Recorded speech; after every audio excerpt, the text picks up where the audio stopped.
பிரித்தானிய நாடாளுமன்றத்தில் இலங்கை தொடர்பாக மனித உரிமை பேரவையில் பிரித்தானியா எடுக்க வேண்டிய நடவடிக்கைகள் குறித்து விவாதம் ஒன்று இடம்பெற்றிருக்கின்றது.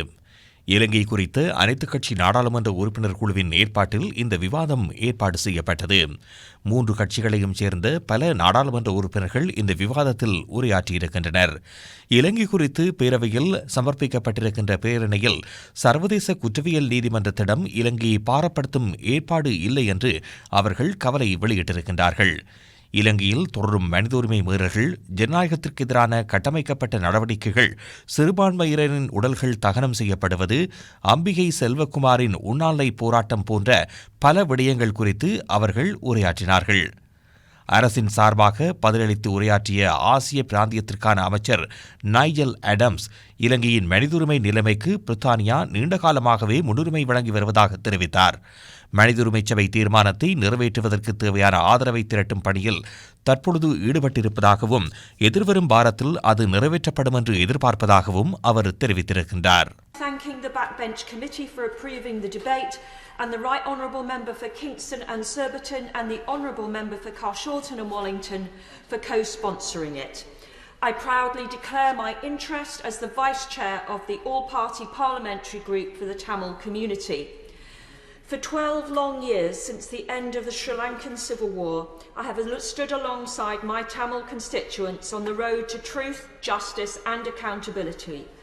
12 years that has presented them with so many challenges, so little progress and so much pain. The images of those final days of the Civil War are scarred on my memory. No one who saw could possibly forget. The mass violation of human rights left a stain of injustice on Sri Lanka. The world looked away, but today we will not. Mr. Deputy Speaker, I introduce today's debate by running through a decade-long quest for justice. I will continue the last UN Human Rights Council resolution on Sri Lanka, a resolution the country themselves disappointingly withdrew from, and I will finish by highlighting the urgent need to strengthen the new resolution currently on the table in Geneva. Because the measure of success for global Britain comes not just in rhetoric, but in the actions that we take on the international stage, particularly in the face of international justice. But first, the history. In 2009, in the final few months of Sri Lanka's civil war, tens of thousands of civilians lost their lives. We all remember the horror of the Mullawaikal massacre, the most recent peak of genocidal killings against the Tamil people committed by the Sri Lankan state. Current Prime Minister Mahinda Rajapaksa was president, and his brother Gotabaya, the current president, was Defence Secretary. They are the present-day link to the atrocities of the past. The bombing of the government-designated no-fire zone where Tamil civilians took refuge is as utterly horrifying today as it was those 12 years ago, as are the big findings of the expert the government forces even systematically shelled hospitals. Mr. Deputy Speaker, Amnesty International estimates that since the 1980s there have been at least 60,000 and as many as 100,000 cases of enforced disappearance in Sri Lanka, the vast majority from the Tamil community. These figures illustrate the scale of the suffering, the uncertainty surrounding the facts, and the urgent need for resolution.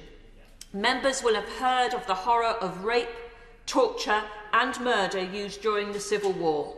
Stories of the mass violation of women's rights, stories that brought the UN Committee on the Elimination of Discrimination Against Women to urge investigations into sexual violence, stories we could never forget.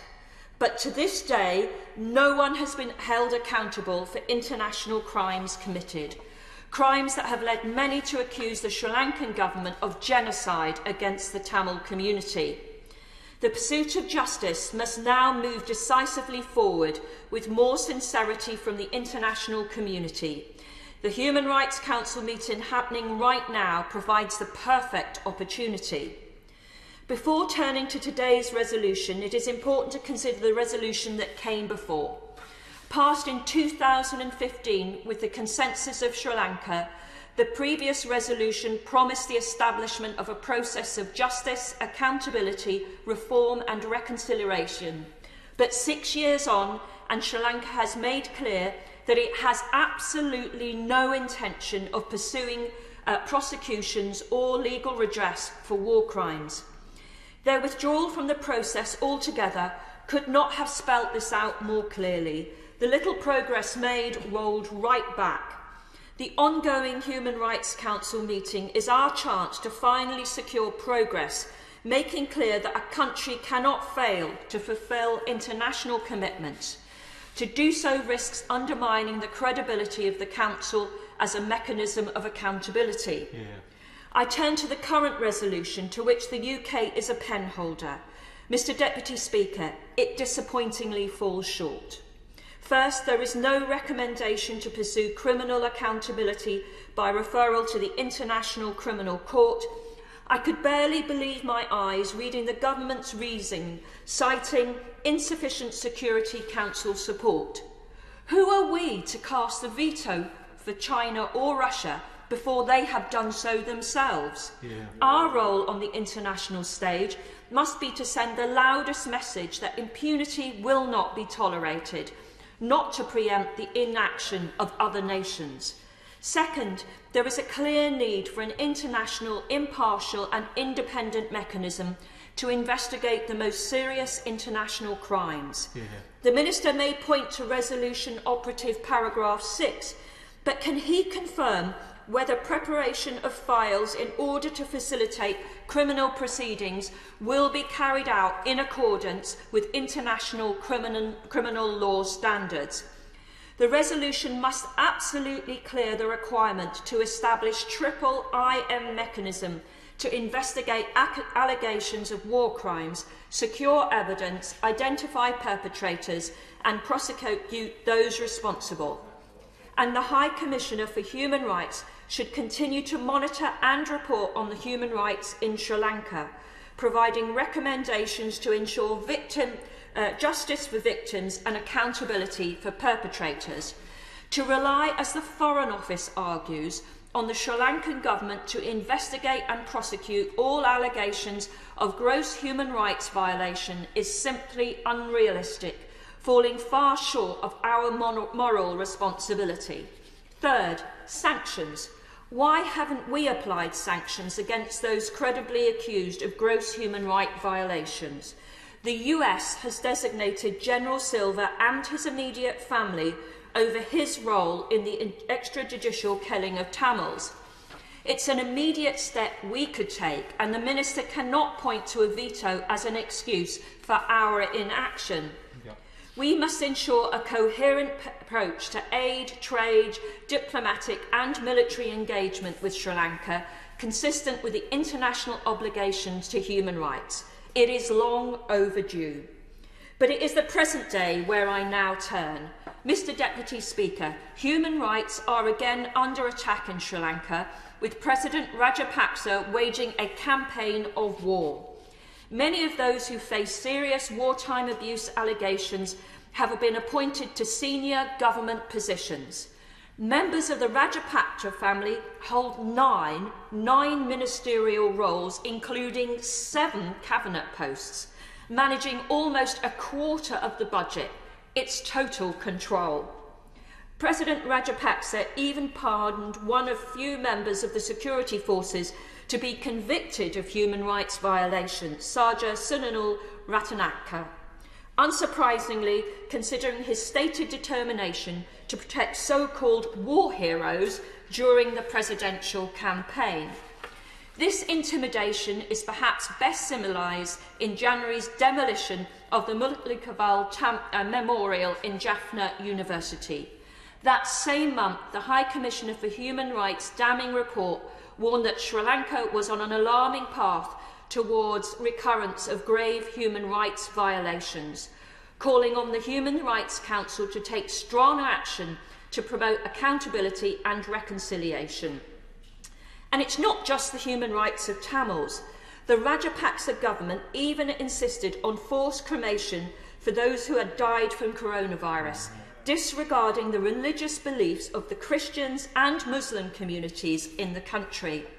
The ongoing attacks on human rights is undeniable, and as a penholder to the resolution, the world will watch closely the strength of our response. Mr. Deputy Speaker, I look around the chamber and unless I'm mistaken, I cannot see the Foreign Secretary. Perhaps I shouldn't be surprised. He repeatedly declined to meet with the APPG for Tamils in the build-up to the Council meeting. Minister, with all due respect, where is he? Under the last Labour government, our Foreign Secretary personally flew to Sri Lanka at the end of the Civil War, pressing for a ceasefire. His absence not only today, but in the months leading up to the Human Rights Council meeting will be felt strongly by the Tamil community. And it is to them that I am turning before concluding. There are 500,000 Tamils across the UK. They are hard-working, respectful and dedicated community who have my utmost respect. We owe a debt of thanks to the huge number of Tamils working tirelessly on the front line of our NHS. I sincerely thank them, and I say loud and clear that however long the road to reconciliation may still be, we will keep fighting for justice and human rights until they are... As chair of the APPG for Tamils, and indeed as the largest ethnic minority group in Carshalton and Wallington is Tamil, I'm especially pleased to be speaking in this afternoon's debate to urge the government to do all it can to secure peace and accountability in Sri Lanka. I want to thank colleagues from across the House who've worked with me on the APPG this past year, and to Tamils from Carshalton and Wallington, the United Kingdom and around the world who have been in touch with us and shared their stories. In the short time I've got available to me, which isn't nearly enough to cover everything, I will try to get straight to the point. 6 years ago, it was the UK government who paved the way in addressing human rights abuses in Sri Lanka and successfully pushed for UN resolutions to pursue accountability and reconciliation on the island. UN resolutions that the then Sri Lankan government signed up to. However, sadly, since that time, Sri Lanka have withdrawn their support for these resolutions, and the evidence collected by the APPG from the many evidence sessions we've had this past year have painted a very worrying story of the picture on the ground. Sri Lanka's relationship with the rest of the world has been strongly shaped since the end of the conflict by allegations that the army committed war crimes and crimes against humanity during the final phase of the civil war. A UN panel of experts reported in April 2011 that there were credible allegations of those crimes by both government and Tamil Tiger forces. It remains my opinion that both sides were at fault. However, I do regret the government of Sri Lanka's decision to withdraw support for the UNHCR Resolution 30/1 and note that previous domestic initiatives have failed to deliver meaningful accountability. Therefore, I urge the Sri Lankan government to engage in a process that has the confidence of all on the island. But it would be remiss to state that the current Sri Lankan government has failed to act. The Office of Missing Persons and the Office for Reparations are to be retained and strengthened so that communities may build trust. It will be good to see reform of the Prevention of Terrorism Act and progress on the release of political prisoners too. We must act as a critical friend to the country. We need to help to strengthen democratic institutions, and we must trust Sri Lanka to develop their own judicial and non-judicial mechanisms. Since the end of the conflict, reconciliation has occurred between Sinhala, Tamil, and Muslim communities. People are able to live wherever they wish. They benefit from state resources such as free education and health services. Private land that was occupied by the military has been returned. Mr. Deputy Speaker, Ambihai Selvakumar, also known lovingly as Ambi, is a director of the International Centre for Prevention of Genocide. Ambi was on hunger strike just recently in Kenton in Brent. She was on hunger strike in order to highlight the injustices currently in Sri Lanka. Ambi campaign, in her own words, is a demand for justice for the genocide of Tamils carried out by the Sri Lankan state. Ambi's protest sparked a number of solidarity hunger strikes across the northeast. I hope when the Minister gets to his feet that he will address Ambi's 4 demands, which are: 1. recommend to the UN Security Council and the UN General Assembly that Sri Lanka be referred to the International Criminal Court and take steps to effectively investigate charges of war crimes and crimes against humanity and genocide. 2, establish an international independent investigative mechanism, IIIM, akin to those established for Syria and Myanmar, which mandates the evidence of international crimes and human rights violations be collected and prepared for criminal prosecutions. She also states that a meaningful independent investigation must also have a strict time frame. And 3, mandate the Office of High Commissioner for Human Rights to appoint a special rapporteur to continue to monitor Sri Lanka for ongoing violations and have an on-field presence in Sri Lanka. And the last, Mr. Deputy Speaker, recommend a UN-monitored referendum to determine the aspirations of the Tamil people in Sri Lanka, on the basis that northeast of Sri Lanka is the traditional Tamil homeland and the Tamils have a right to self-determination.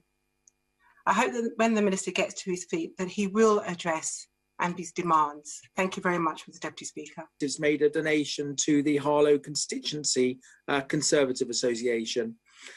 In the final 5 months of the Sri Lankan conflict, it's estimated that between 40,000 and 70,000 civilians were killed. At the end of the war in 2009, some 280,000 Tamils remained incarcerated in barbed wire camps for years, with thousands of enforced or involuntary disappearances. Mr. Deputy Speaker, their relatives continue to search for their whereabouts and for justice. And 12 years on from the end of the armed conflict in Sri Lanka, little progress has been made to secure justice and autonomy for the Tamil community. Still, there is no real accountability. The Sri Lankan state continues to target the Tamil people in all aspects of their lives through surveillance, but by denying them of their livelihoods, physical security, education, economics, culture, healthcare, freedom of expression, and freedom of worship. In February this year, the United Nations High Commissioner for Human Rights, Michelle Bachelet, issued a report expressing deep concern at the situation in Sri Lanka. And she said, there are clear early warning signs of a deteriorating human rights situation and a significantly heightened risk of future violations. So I ask the Minister, what action is this government taking to prevent future cycles of violence and promote autonomy for the Tamil community in Sri Lanka, as forecasted in this latest report from the United Nations? For leading this debate. I'm proud to have worked with her for many years on the APPG, standing up for justice and human rights for Tamil people. Over those years, we've witnessed time and again the Tamil people being harmed by the Sri Lankan government and let down by the international community. Human rights are again under attack in Sri Lanka. Recent reports from numerous human rights organisations, as well as the UN High Commissioner for Human Rights, paint a disturbing picture. From the appalling treatment of Sri Lanka's Muslim and Christian communities during COVID, when the Sri Lankan government for months prevented burials of their dead in the traditional manner, to the continuing human rights abuses against the Tamil population across the island, things are getting worse as the international community wrings its hands. It is clear that domestic mechanisms for accountability in Sri Lanka have failed again in recent years. They just cannot be relied on. An international mechanism has always been needed to enable allegations of genocide, war crimes, and human rights abuses to be properly examined and investigated. Many of us have campaigned for such a mechanism for nearly 12 years since the end of the Civil War. Eventually, the United Nations Human Rights Council for Human Rights, the Sri Lankan government signed up to a mechanism, albeit one involving significant compromise by those of us who felt it didn't go far enough and who didn't trust the Sri Lankan government to deliver. Sadly, time has proven us right. The Sri Lankans didn't deliver on any of the promises made to the international community, and then last March walked away totally. It's clear the Sri Lankan government will just continue to deny, to delay, and to evade. That's why we urgently need a new international solution. The 46th session of the UN Human Rights Council is currently underway, giving the UK the opportunity to demand accountability in Sri Lanka. Regarding a visit I made almost exactly a year ago to the UN HRC in Geneva to make the case for justice for the Tamil people. Terrible crimes were committed during the conflict in Sri Lanka. Over a decade later, as we've heard today, human rights abuses against Tamils persist. In a deeply worrying report in January, High Commissioner for Human Rights Michelle Bachelet highlights accelerating militarisation of civilian governmental functions, reversal of important constitutional safeguards, and political obstruction of accountability, exclusionary rhetoric, and intimidation of civil society. Mr. Deputy Speaker, domestic initiatives to secure accountability for war crimes have failed to produce results, and Ms. Bachelet fears this entrenched impunity could contribute to past crimes being repeated. Not one of the individual cases identified by the UN as emblematic has led to a successful prosecution. In one of the few cases where a member of the military was convicted for murdering a Tamil, President Rajapaksa chose to issue a pardon. Some of those implicated in war crimes have even been appointed to senior positions. Over 40 civil society institutions have reported harassment and surveillance. Reporters Without Borders point to, quotes, an alarming resurgence in attacks on Tamil journalists. The Office of the UN High Commissioner continues to receive credible evidence of abductions, torture, and gender-based violence by security forces. The Prevention of Terrorism Act is still used to detain people years after the Sri Lankan state promised to repeal it. Driven forward by David Cameron's government, after his historic visit to Jaffna, the first by a major world leader, much hope centred on UNHRC resolutions 30/1 and 40/1. That Conservative-led government played a crucial role in securing those very, very significant resolutions. And ministers and officials under this present Conservative government continue to lead efforts to secure a tough new resolution at the HRC session underway as we speak in Geneva. Welcome progress has been made on that resolution, but the international community needs to match words and deeds. If they don't, this new resolution could run into the sand like the previous ones. So I call on the Minister today. It's time for the UK government to use its Magnitsky sanctions regime to target the men the UN believes are culpable for the atrocities that took place during the Sri Lankan Civil War. That is one of the key asks of my British Tamil constituents, and I believe that that could finally help break the deadlock and open the way for justice for Tamils and a better future for Sri Lanka. Thank you. There are many people in my Slough constituency with a direct interest in reconciliation, accountability and human rights in Sri Lanka because of their own links to that nation, because they have friends and family there, or because they are concerned about human rights. I had the pleasure of visiting this beautiful country and therefore appreciate fully the huge potential it has to succeed and prosper on the global stage. However, since the end of the tragic civil war in 2009, there has sadly not been the construction of robust human rights institutions and legal frameworks needed. And attempts at truth and reconciliation have been unsatisfactory, especially the withdrawal by the Sri Lankan government from the UN Human Rights Council resolution 30/1. There must be commitment on all sides to transparency, honesty and a willingness to show contrition. Mr. Deputy Speaker, the Tamil community, victims of violence and their families must feel that their voices are being heard. This has not, sadly, been the case thus far in Sri Lanka. Sri Lanka was blighted and torn apart by a terrible, bloody civil war. And 12 years on from that ending, there are still many people who are unaccounted for. We don't know what happened to them, whether they were killed, whether they're in graves somewhere. or whether they dispersed around the world. Now, 9 years ago, I joined with others in visiting Sri Lanka ahead of CHOGM and seeing at first hand the work that was being done in Jaffna. And that heralded the visit then by former Prime Minister David Cameron, which was deeply a historic visit. I saw at first hand the mine clearance that was going on and also the clearance of areas for fishing so that the Tamil people could return to being able to farm and to fish for their own population and for exports. My constituent, Ambahai Selvakumar, has been referred to earlier. She lives in Kenton in Harrow and has been on hunger strike in relation to seeking justice for the Tamil people.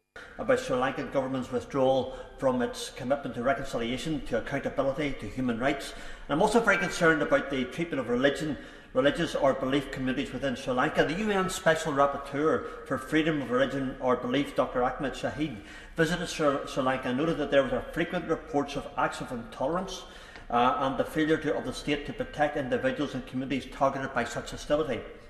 Dr. Shahid also said Muslim communities and new Christian churches face a range of harassment and assaults that ranges from interruption, damage to places of worship, physical assaults on clergy, intimidation, mob violence, restricting the use of places of worship, the obstruction of religious rights, incitement to violence, and many, many other acts of intolerance. Indeed, since the beginning of 2015 to the end of June 2019, the National Christian Evangelical Alliance of Sri Lanka has documented an estimated 387 attacks or violations targeting Christians specifically. When it comes to Muslims in Sri Lanka, according to CSW, religious intolerance towards that community predates the 2019 Easter bombings. Many propagators of hate speech towards Muslims play on the economic factors, and anti-Muslim rumours are also a regular feature of life on Sri Lankan social media. Since the bombings, Sri Lankan Muslims have faced an upsurge in violation of their basic rights, as well as assaults and indeed other abuse. And this lack of accountability that abusers and perpetrators of violence face in Sri Lanka is a problem that was raised by many different communities to the Special Rapporteur. Mr. Deputy Speaker, I have a vivid memory of being in Sri Lanka a few years ago as warplanes passed overhead, heading in the direction of the Tamil areas of the country. A very stark reminder of the turmoil that country has experienced. But whilst I'm in no doubt that there was sometimes dreadful deeds on both sides of the civil war, it is the plight of the Tamil community particularly which rightly attracts international concern. And I remember particularly that concern taking David Cameron to Jaffna when he was Prime Minister. It's concern which is rightly shared by politicians across this House today.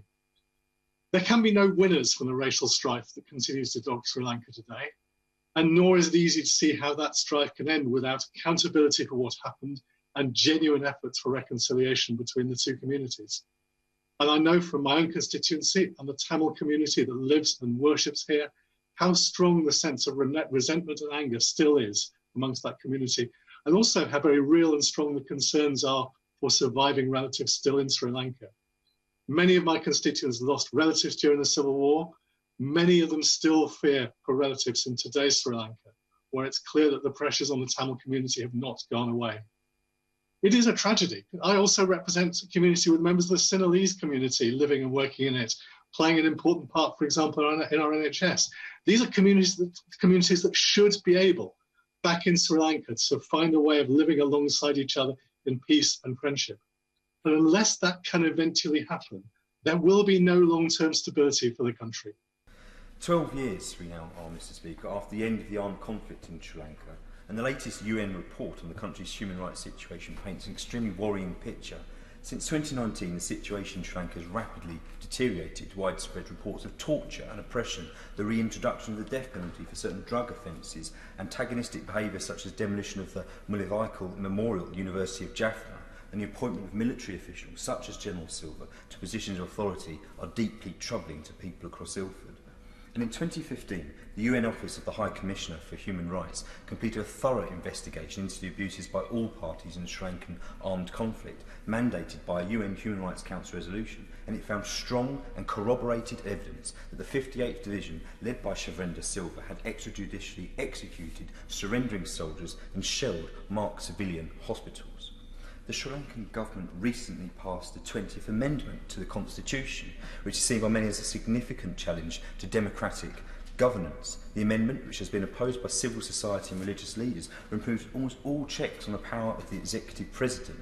Campaign groups say that this also further undermines the judiciary's independence by allowing the president complete control over senior judicial appointments.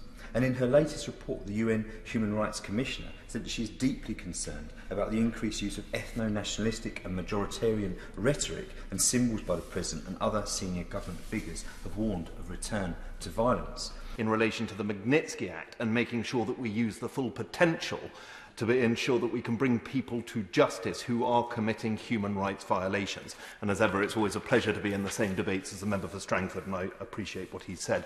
Mr Deputy Speaker, I stand as a chair of the all-party parliamentary group on preventing sexual violence, and I'd like to address in the course of my remarks how we could use the PSVI initiative to tackle some of the human rights violations and abuses that have been identified by so many members of this House. But of course, by background, and many have already said it, the progress that has been made since 2009 has been incredibly limited. And in fact, the Sri Lankan government's decision to reverse their position is one of grave concern. In recent weeks and months, we've heard the Foreign Secretary talk about the need for the UNHCR to restore its reputation, to make sure that it acts on human rights violations. Well, I would say that we too can do well to listen to that advice, that the international community, at a point in which it is fractured and divided, could again become united and to stand together in addressing the violations of human rights of countries around the world, and Sri Lanka would be a good place to start. A recent report from the UN states that there continues to be credible allegations through well-known human rights organisations of abductions, tortures and sexual violence by Sri Lankan security forces. And since the adoption of Resolution 31, including in the past year. Now, the Preventing Sexual Violence in Conflict initiative was set up on the basis of helping those who are, as it says in the name, who have endured sexual violence in conflict and crisis zones. And the UK, when it set it up in 2012 and 2014, was able to engage international cooperation to be able to ensure that resolutions in the UN could pass, but that documentation could be provided of crimes that are going on across the globe, that survivors could be supported, and that potential prosecutions in future years could be delivered. Now, if the organisations that are currently set up are failing to deliver that, then could I suggest that we push forward to create our own new international body that can help document these crimes, can help support survivors, and can help lead international prosecutions. Out of every great conflict and crisis that has happened throughout mankind, great new reforming bodies have come, and this should be no exception. I'd like to make two final points in the time that I have. Is that this year there is the Commonwealth Heads of Government in Rwanda, and we, as always has been the case, we should be able to speak truth to our friends. It would be a missed opportunity for us to not speak clearly at the Commonwealth Heads of Government mission in Rwanda about what has happened in Rwanda, to ensure that there can be cooperation to be able to address the human rights violations that have happened. And secondly, to make sure that at the G7 we are raising these issues, to be able to provide the support for those who have endured human rights violations, to ensure that those perpetrators are brought to justice, to ensure that the culture of impunity is shattered. We have an opportunity, Mr. Speaker, and Mr. Deputy Speaker, I do not believe it to be bravado, to say that we can lead the international community to take action, to help safeguard human rights, and to lead by example. And I hope we can do so. Rajapaksa and his brother Prime Minister Mahinda Rajapaksa stand accused of multiple historic and ongoing human rights violations.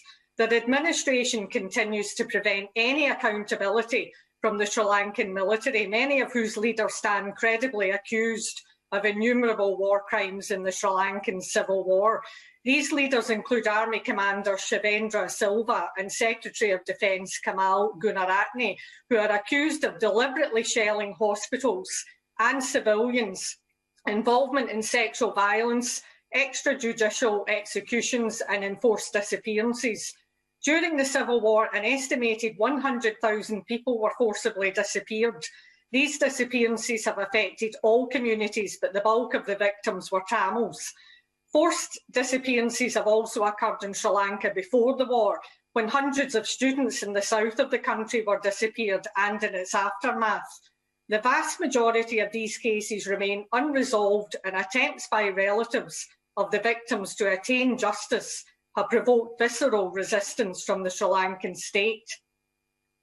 In February 2017, the relatives of the disappeared in the north and east, mainly Tamil women, began a continuous protest seeking the truth about what happened to their loved ones, and at least 78 of the protesters have sadly passed away since the beginning of the protests, without ever learning the truth about what happened to their families. There is at present no prospect that these families will ever know real accountability from officials responsible via the domestic justice system in Sri Lanka, whose independence has been severely compromised by the Rajapaksa administration. However, this does not mean we're without options to defend the human rights of Sri Lankan citizens. The US applied sanctions on Army Commander Silva for his complicity in human rights abuses in February last year. The UK should immediately follow in designating both General Silva and Secretary of Defence Gunaratne on the UK sanctions list. Furthermore, given the Sri Lankan military's continued complicity in preventing any real accountability for historic and ongoing crimes against humanity, we should immediately halt UK defence engagement with the Sri Lanka Armed Forces and withdraw our resident defence advisor in Colombo. This post was established in January 2019, and I quote, to hasten the development of a modern, accountable and human rights compliant military. But all the post is created as a legitimation mechanism for the Sri Lankan military and state. The UK has a long record of training Sri Lankan military and security forces on human rights issues, but there's no evidence of significant changes in the approach of the military to human rights, nor effective vetting or accountability in the army for those accused of serious human rights violations. The UK cannot remain complicit in these grievous crimes. If our engagement is truly aimed at preventing further human rights violations, it must take real steps to remind the Sri Lankan government that they cannot expect military engagement and support unless those human rights violations are addressed. Like the Right Honourable Member for Chipping Barnet, this time last year, just as the seriousness of the pandemic had become clear in our country, days before formal lockdown was introduced, I too was in Geneva lobbying delegations and missions to the UN Human Rights Council about the need for a firm action at a UN level as a result of both the failure of the government of Sri Lanka to honour the existing commitments that have been made, but also, as we've heard during the debate, the ongoing human rights abuses in that country. My honourable friend, the member for Mitcham Morden, set out perfectly well both the historic context and the ongoing challenges in the country. And I'm afraid, Mr Deputy Speaker, it's with a sense of déjà vu that I participate in this afternoon's debate, because we've been here so many times before discussing exactly the same issues, the appalling atrocities committed during the Civil War, both the literal scars and also the emotional scars that survivors of that conflict continue to feel to this very day, the disappearance of families still unresolved, and the responsibility that rests on the government of Sri Lanka to promote truth, justice and reconciliation for all the peoples of Sri Lanka. And it had felt that we had begun to make progress. We had seen through successive UN Human Rights Council resolutions not just the focus of the international community, but the government of Sri Lanka signing up to commitments before the international community, including a commitment for international involvement in the investigation and prosecution of allegations of historic war crimes. The commitment made before the eyes of the entire international community to put a stop to ongoing human rights violations. But what do we see, both from the report of the UN Human Rights Commissioner, as well as a wide range of independent international NGOs?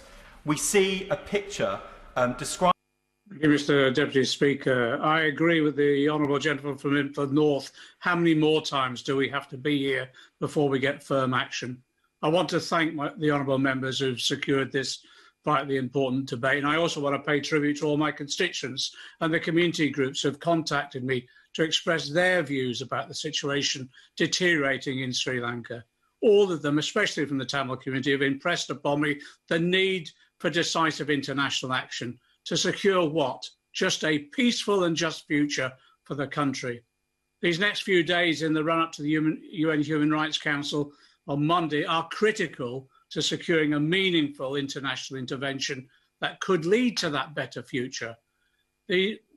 That's why I do support the call in this debate for urgent action from the highest levels of our government, in particular the Prime Minister and the Foreign Secretary, to ensure that the resolution is strengthened for Monday and also that the vote is overwhelmingly carried. And I urge the government to draw upon the full range of our diplomatic relationships, especially our friends in the Commonwealth countries in Africa and Asia.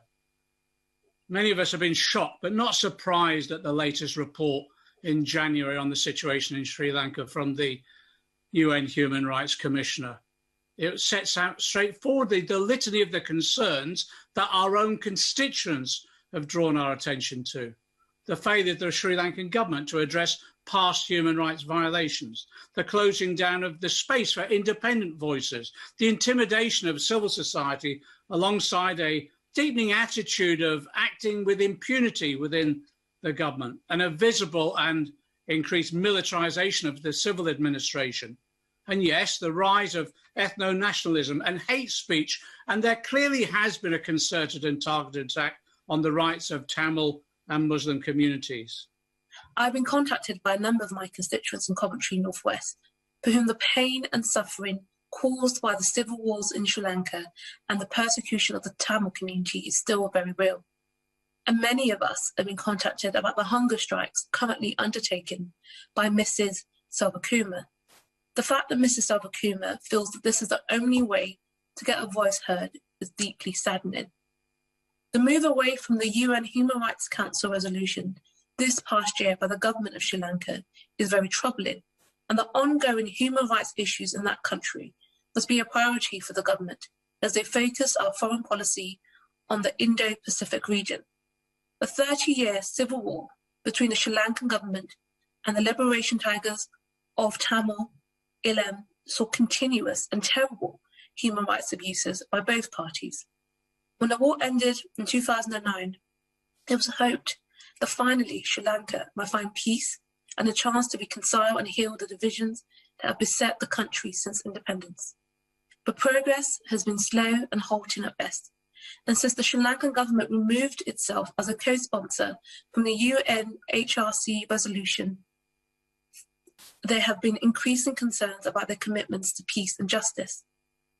Trends emerging in this past year have represented a clear, early warning sign of a deteriorating situation of human rights in Sri Lanka.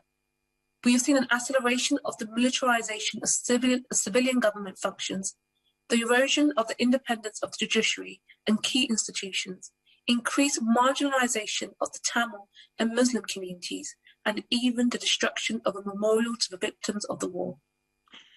Thank you, Mr. Speaker. I warmly welcome this debate. The resolution to be voted on next week comes at a crucial time. It should make a reference to the International Criminal Court, as my honourable friend for Mitcham and Morden argued in so powerfully opening this debate.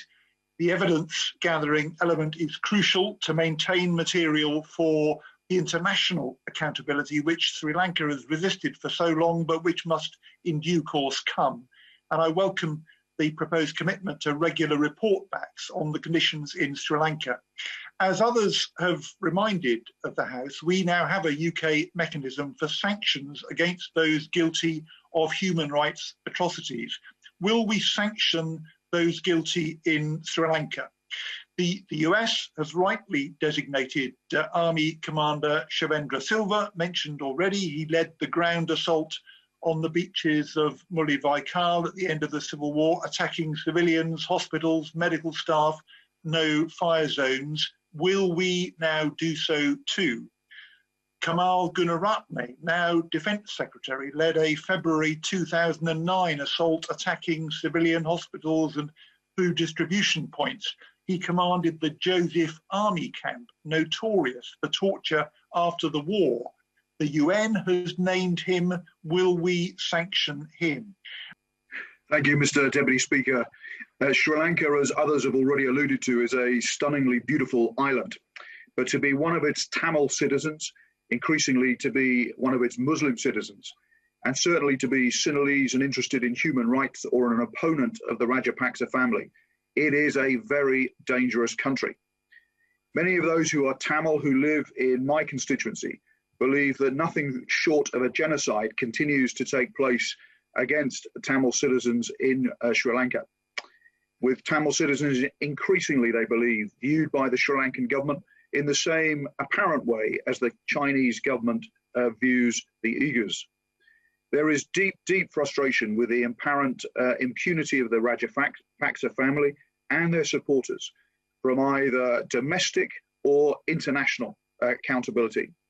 There's anger with the current UK government for its tolerance of that impunity and its complicity at international level in failing thus far to get action taken by the international community against the Sri Lankan government.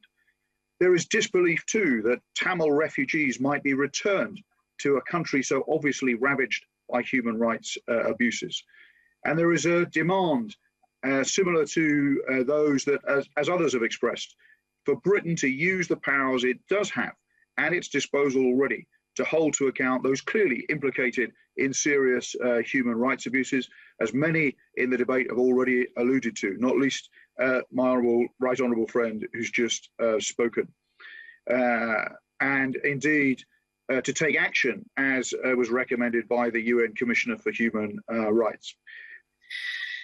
Mr. Speaker, I won't repeat all that we've heard about what happened during the 30-year-long war. I will instead focus on what's happened or not happened since.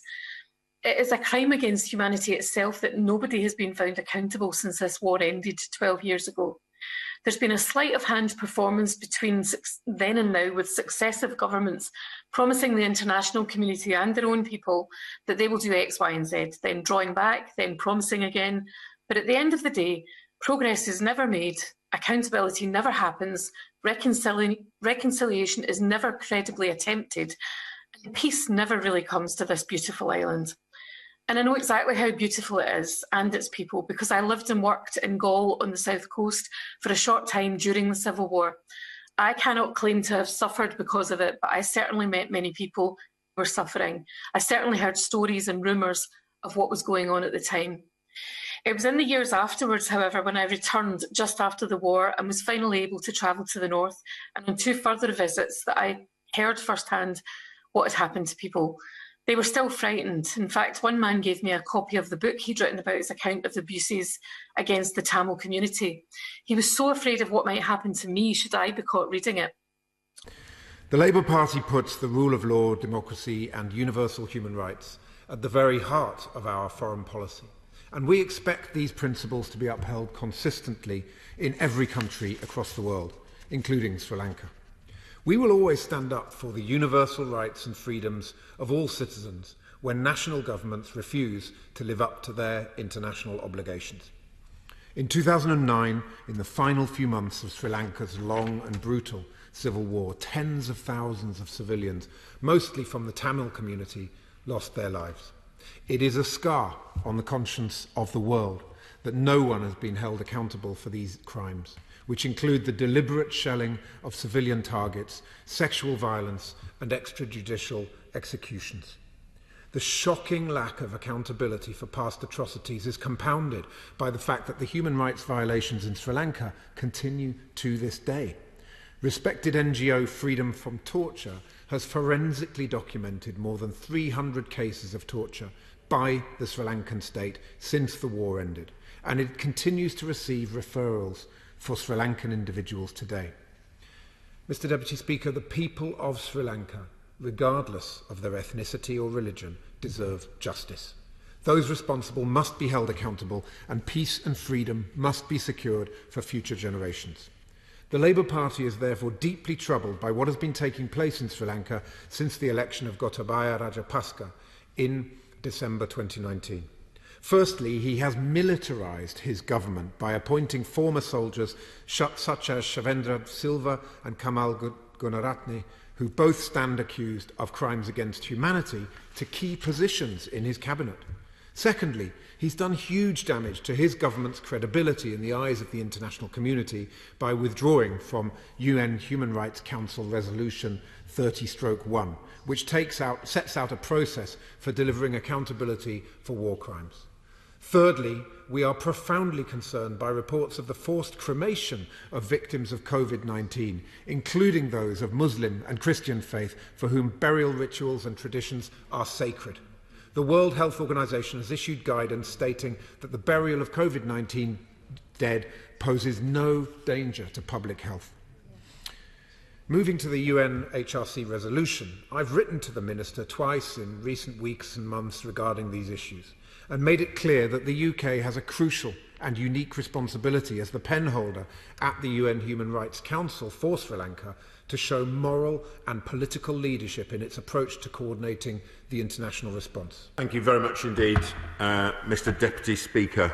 I'm particularly grateful to the Honourable Member for Mitcham and Morden for securing this debate, and I pay tribute to her for her work with the APG and also the work of many members across the House on this important issue, and also for the many informed and passionate contributions that we've heard this afternoon. I'll try and respond to as many of the points as raised as possible in the time I have, but I'm conscious I do believe I have to give the Honourable Lady a couple of minutes at the end of this debate to put the question. The Minister for South Asia, who would have been the Minister that the Honourable Member for Aberafan wrote to, would have been delighted to take part in this debate, but obviously he sits in the other place, so it's my pleasure to respond on his behalf and on behalf of the government.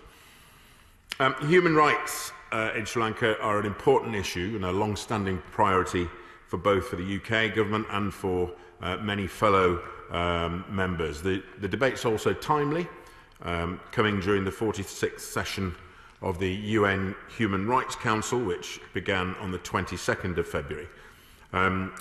The human rights situation in Sri Lanka and the limited progress on reconciliation and accountability raised by many honourable and right honourable members are deeply concerning. And as pointed out by the opposition spokesman, the member for Aberafan, in February last year, the government of Sri Lanka withdrew its support for the UK-led UN Human Rights Council Resolution 30/1 and, of course, its successor resolutions 34/1 and 40/1. These concerned reconciliation, transitional justice and accountability. The Sri Lanka government then announced a domestic mechanism on accountability, and as with previous domestic initiatives, however, meaningful progress has yet to be delivered. There have also been a number of setbacks on accountability. These include the appointment into government positions of military figures accused of war crimes, as referenced by honourable members this afternoon. And as the honourable member for East Ham pointed out, they also include the presidential pardon of former Army Sergeant Sunil Rutnayaka, one of the few perpetrators of wartime atrocities to have been convicted in Sri Lanka. Other worrying human rights developments include the continued harassment and surveillance of minorities and civil society groups. This was pointed out by the honourable member for Strangford. This increasing role of the military in civilian governments, and a constitutional amendment which has extended executive control over the judiciary and the independent institutions. And as the honourable member for Slough pointed out, the government's policy of forcibly cremating those deceased due to COVID, which has only just been recently reversed, has particularly affected the Muslim and Christian communities. And even now, our understanding is that families face significant restrictions on where and how burials can take place. The UK government is deeply concerned by these developments. We've long stood by all of the victims of the conflict in Sri Lanka. I was particularly taken by the comments of the Honourable Member for Glasgow North East, who had very personal recollections of that time. We've condemned LTTE terrorism and worked over many years to achieve post-conflict truth, accountability and transitional justice. And together with our international partners in the core group on Sri Lanka, the UK has led successive UN Human Rights Council resolutions on Sri Lanka in 2014, in 2015, in 2017 and in 2019. In February, June and September of last year, we set out our continued support for the UN Human Rights Council framework and our growing concerns about the human rights situation in core group statements to the Human Rights Council. Sri Lanka is a human rights priority country for the Foreign Commonwealth and Development Office. In our annual reports and in Lord Ahmed's autumn ministerial statement, the government has highlighted a number of important concerns which have been highlighted here this afternoon. Accountability and human rights have also been integral to any of our bilateral discussions that we've had with the government of Sri Lanka. The Foreign Secretary underlined the importance of accountability when he spoke to the Sri Lankan Foreign Minister in May. Lord Ahmed, the Minister for South Asia, has also had numerous discussions with the Foreign Minister, most recently in January, and with the Sri Lankan High Commissioner here in London. We welcome the recent reports on Sri Lanka by the UN's Office of the High Commissioner for Human Rights.